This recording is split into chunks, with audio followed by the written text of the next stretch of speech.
In the 43rd year of the Galactic Accord, the most advanced civilization in the known universe made a decision that would echo through eternity. They decided to investigate the anomaly. They called it Anomaly 77 Theta, a small disturbance in the outer rim, a signal faint, chaotic, almost laughably primitive radio waves, actual radio. Waves, the kind of transmission the Galactic Accord hadn't seen since the early days of their own history, thousands of years before anyone alive could remember. They sent a probe, a small, elegant thing the size of a fist, powered by a reactor that could have lit a small moon. It cost the Accord less than nothing to send a rounding error in their annual budget, a curiosity. What came back changed everything.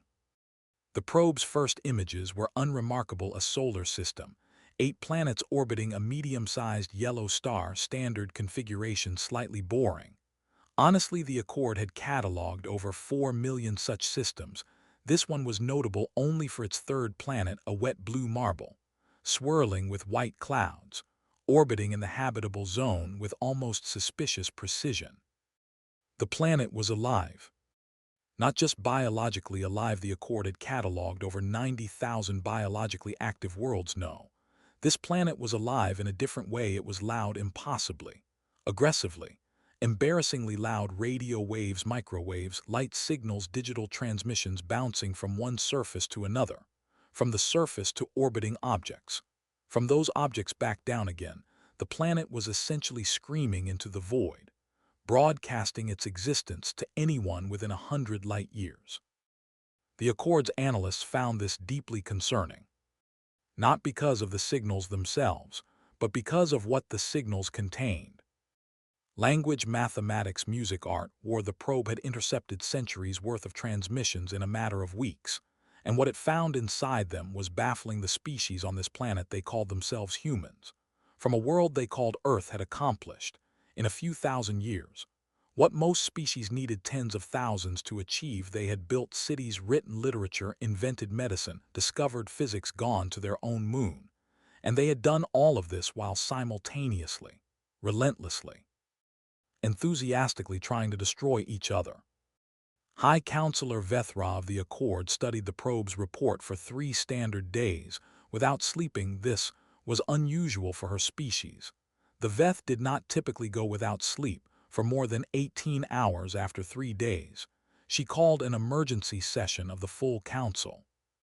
"They are a contradiction," she said, standing at the center of the circular chamber. 12 other counselors watching her from their elevated seats. Everything in their history suggests they should have destroyed themselves centuries ago. Instead, they are thriving, growing. They have already placed permanent structures on their moon and are in the early stages of colonizing their neighboring planet at current trajectory. She paused. She had reviewed the projections a dozen times and still found them difficult to say aloud. At current trajectory, they will achieve interstellar travel within 150 standard years. The chamber was silent for a very long time. Then Counselor Dasham, eldest of the 12, leaned forward from his elevated position and said the 4 words that would set everything in motion. The Accord did not send diplomats.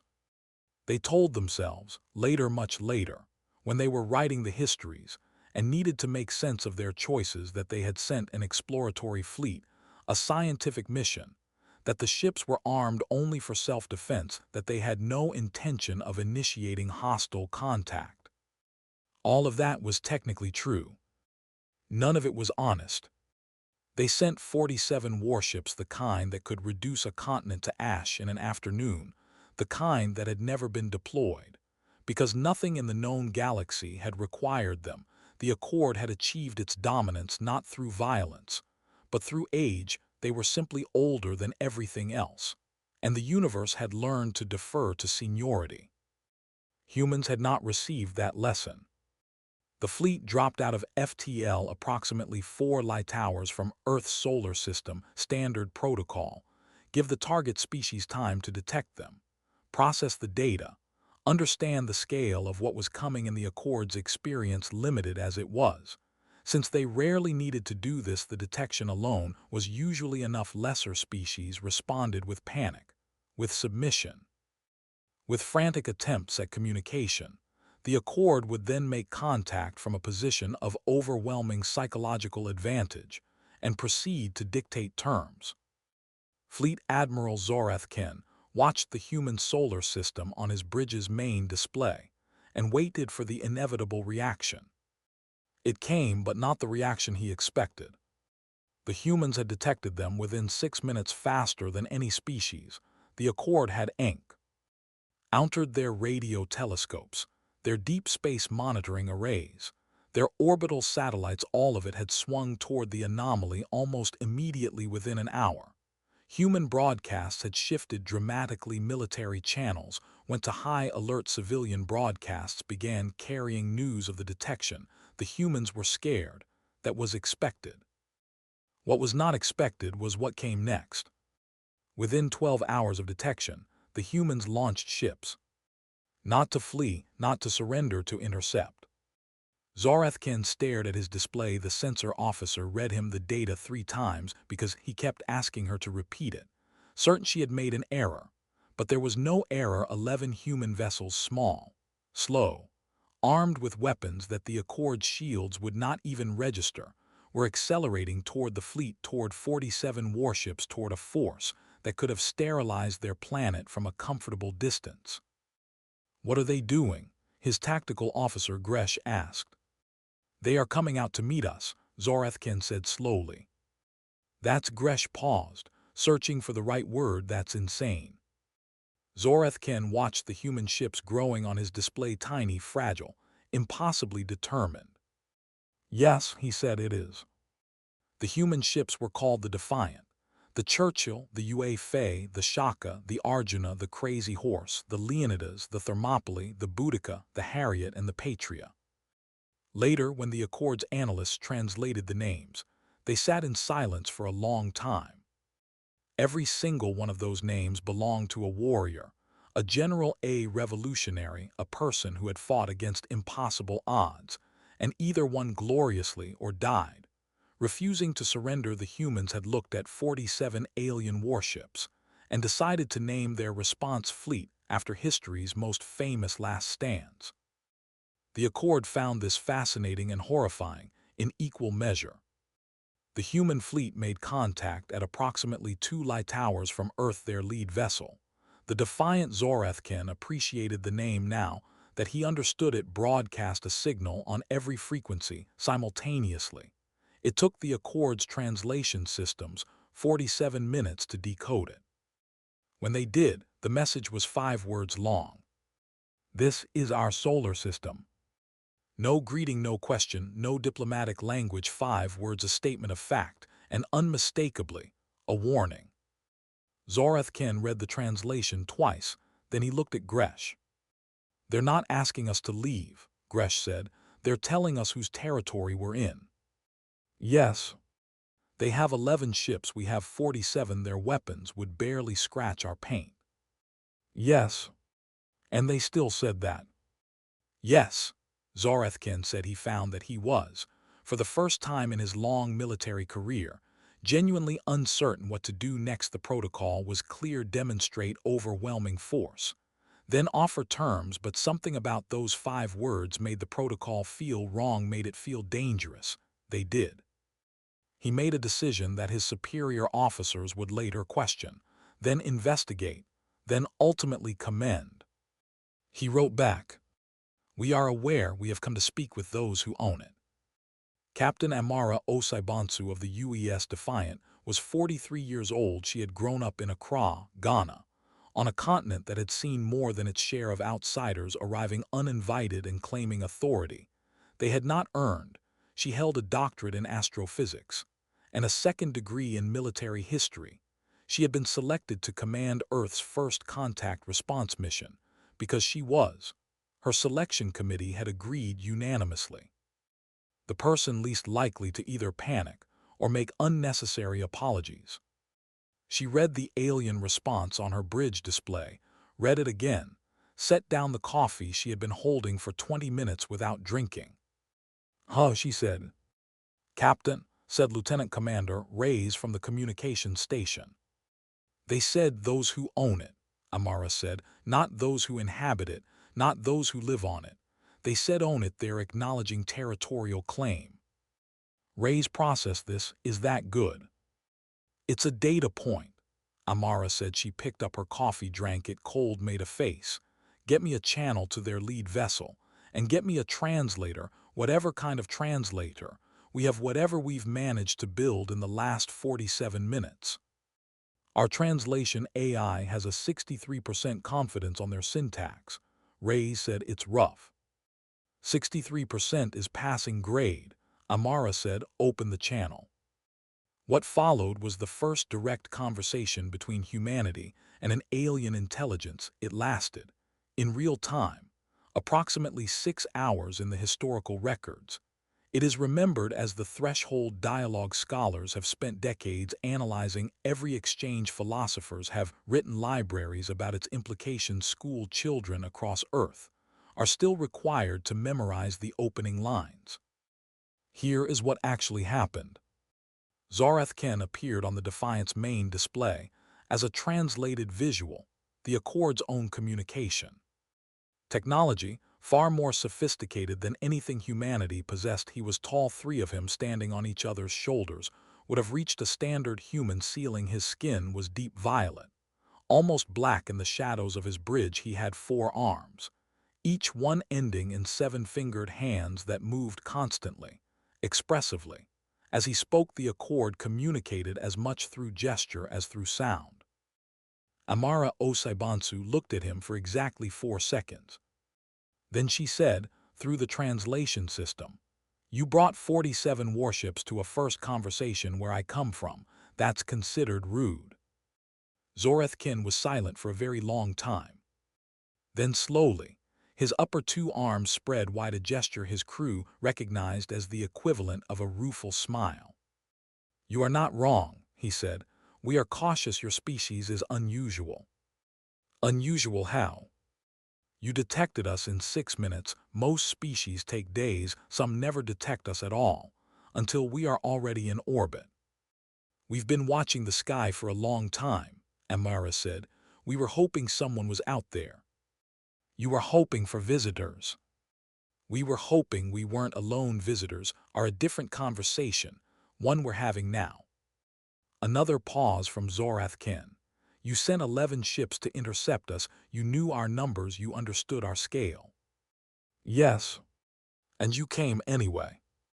Amara considered her answer for a moment, not because she didn't know it. She had known it since she accepted this command, but because she wanted to say it right. She wanted it to land.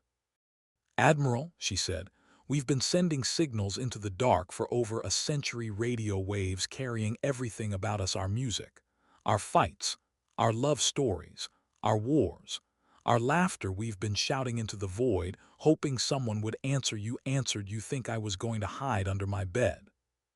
The conversation continued for hours. Zorath Ken found himself doing something he had never done in 40 years of military service. Genuinely listening, not listening for weaknesses, for leverage points, for the gaps in an opponent's position, just listening, trying to understand.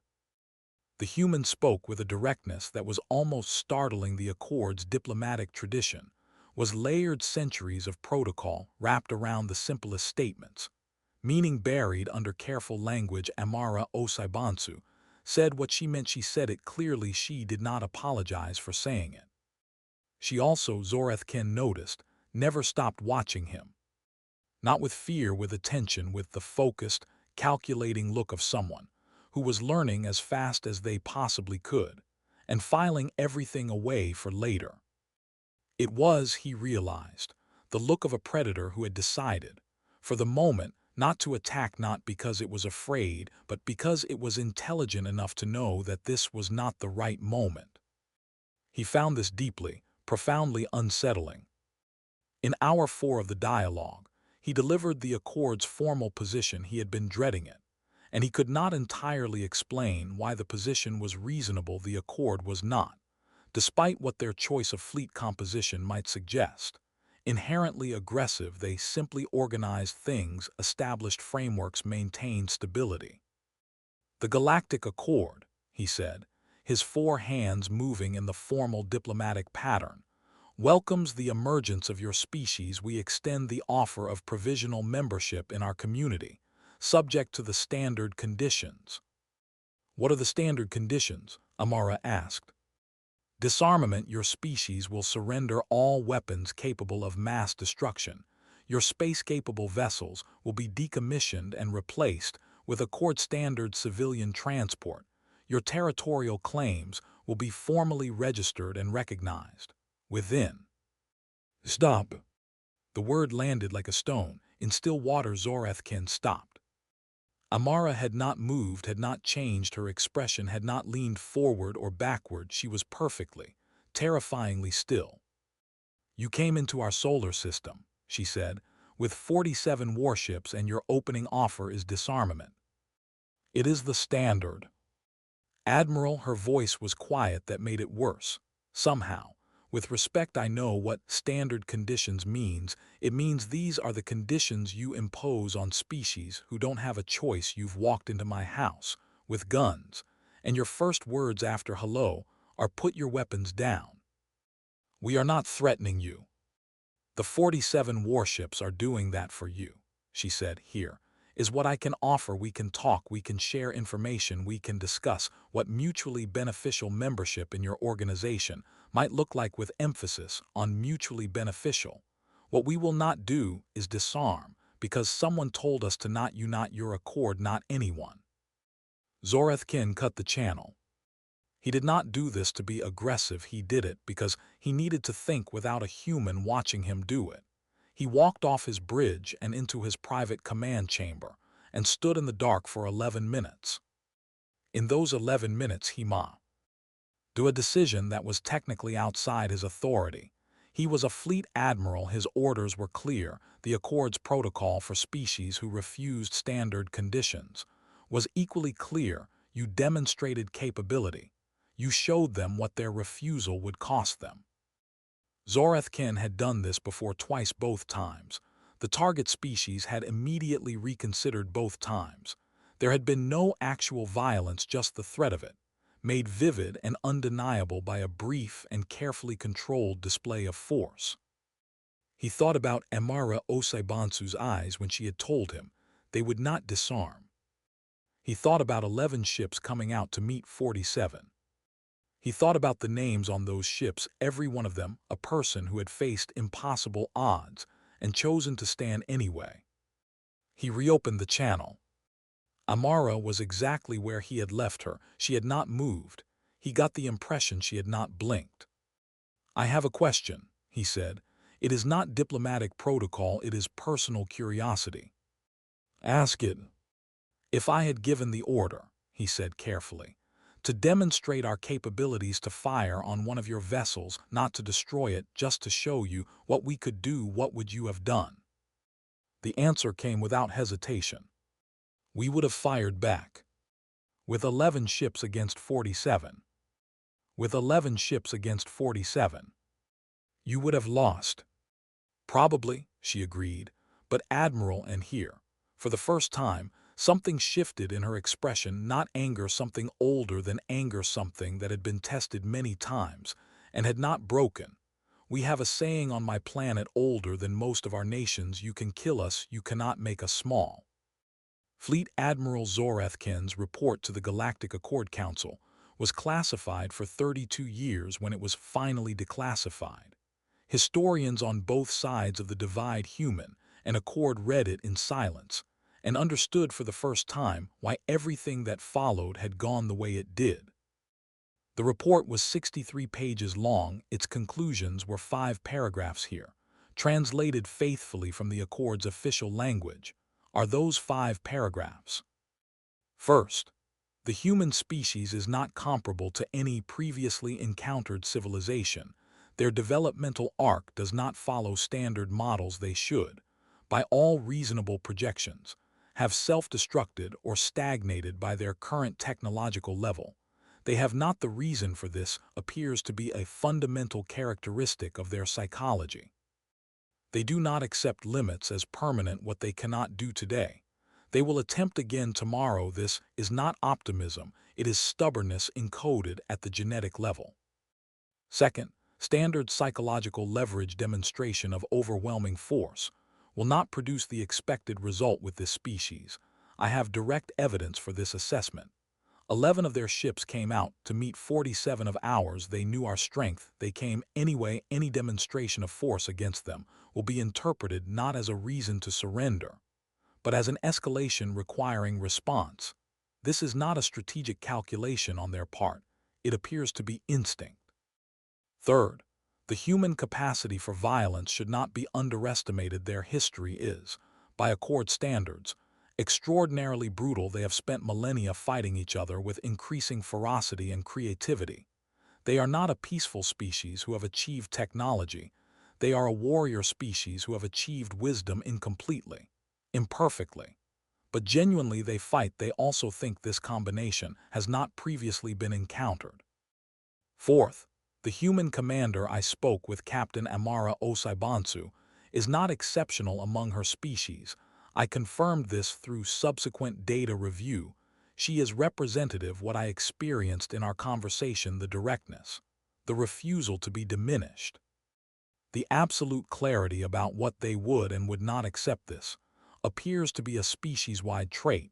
They do not produce exceptional individuals by accident. They produce exceptional individuals because their entire civilization selects for this quality. Fifth and finally, my recommendation is that the Accord abandon the standard contact protocol for this species entirely. Do not threaten them. Do not offer them conditions. Treat them, from the first moment, as equals, not because they have demonstrated the capability to be our equals. They have not yet, but because they will, and because how we treat them now will determine whether, when they do, they are our allies or our enemies. We cannot afford the latter. I have looked into this species' eyes. I have never been less certain that we would win. The Accord did not follow Zorathken's recommendation. Not immediately, not completely. They were, after all, an ancient institution, and ancient institutions do not change quickly. They were also, and this is important, afraid not of what humanity was now, of what humanity would become. So they sent more ships. 200 this time, a demonstration, an unmistakable message, a show of force that, in every previous encounter, had produced immediate compliance. Humanity's response was immediate. They sent 40 ships. The Accord sent 500. Humanity sent 80. The Accord, and this is documented, this is in the official records, this is a fact, did not know what to do with that. Every model, every projection, every historical precedent said the same thing. When faced with a force 10 times your own, you negotiate, you compromise, you find a way to reduce the threat. You do not double down. Humans, it turned out, had not been given this information. In the end, and this is where history books usually begin, because everything before this was prologue, the Accord blinked. Not because humans had won a battle they hadn't, the shooting war that both sides had been edging toward never actually happened.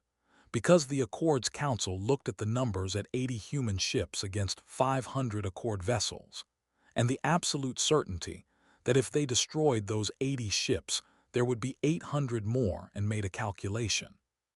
The calculation was this: even if they won every battle, humanity would not stop. They had read the history, they had studied the psychology, they had Zorathken's report, and 100 subsequent reports from analysts and observers and intelligence officers, who all said variations of the same thing. This species does not quit. They had fought each other for millennia, and not one of them had quit. They had faced plagues and ice ages and famines and world wars, and not quit. They had looked at the darkness between the stars, and not quit reaching for it. You could not win against a species that did not know how to stop. So the Accord sent a different kind of vessel. One ship unarmed, carrying High Counselor Vethra herself. To talk. The negotiations lasted 3 years. Amara Osei-Bonsu led the human delegation. Zorathken, at his own request, led the Accords. They became, Over the course of those 3 years, the closest thing either of them had ever had to a genuine rival, which is another way of saying the closest thing to a friend. The treaty they signed was unlike any the Accord had ever produced. It contained no conditions, it contained no hierarchy, it contained, instead, a series of mutual recognitions of territory, of sovereignty, of the right to exist on one's own terms. It also contained, at Amara's insistence, a single additional clause that the Accord's legal scholars spent a decade arguing about.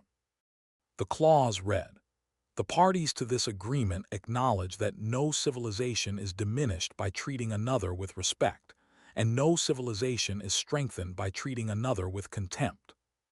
When asked to explain the inclusion of this clause, Amara said, "Because someone needed to write it down." The Galactic Accord, in the years that followed, changed slowly, incompletely, imperfectly, the way that ancient institutions always change, which is to say, under pressure over time, and usually in ways their founders would not have predicted. The pressure, more often than not, came from humanity. They were, from the beginning, the most inconvenient members of the Accord. They asked questions, they challenged protocols, they formed alliances with species that the old guard had dismissed as inconsequential. They brought their wars with them not against the Accord, but against injustice within it.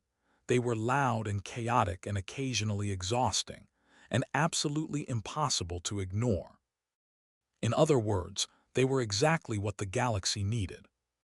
Zorethken retired from the fleet 20 years after first contact and spent the remainder of his long life writing his memoirs, translated into 300 galactic languages. Are still in print. The final line of those memoirs is, in many circles, the most quoted sentence in modern galactic literature. They called it an anomaly.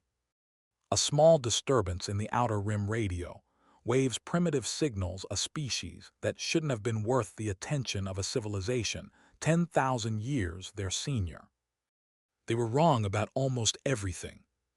They were wrong about our weapons, they were wrong about our psychology, they were wrong about what we would do when something vastly more powerful than us looked down and said, "Your place is beneath us." They were wrong, most of all, about what we are. We are not a warning, we are not a threat, we are not a force to be managed or contained or dismissed. We are the species that looked at the dark between the stars and said, "We're coming. We're humanity. And we just got started."